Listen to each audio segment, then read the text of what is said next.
بسم اللہ الرحمن الرحیم۔ السلام علیکم ورحمۃ اللہ وبرکاتہ۔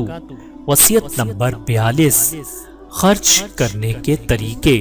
حضرت انس بن مالک رضی اللہ عنہ سے روایت ہے کہ قبیلہ بنی تمیم کا ایک آدمی رسول اللہ صلی اللہ علیہ وسلم کی خدمت میں حاضر ہوا اور عرض کیا، یا رسول اللہ، میں بہت مال و دولت، اہل و عیال والا ہوں اور شہر میں رہتا ہوں، آپ مجھے بتائیے کہ میں کیا کروں اور کیسے خرچ کروں؟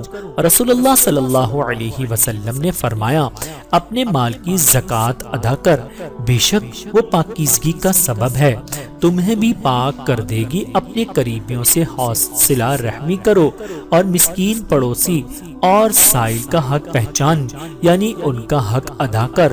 اس حدیث پاک کو امام احمد رحمۃ اللہ نے بیان کیا ہے اور اس کے راوی صحیح احادیث والے راوی ہیں۔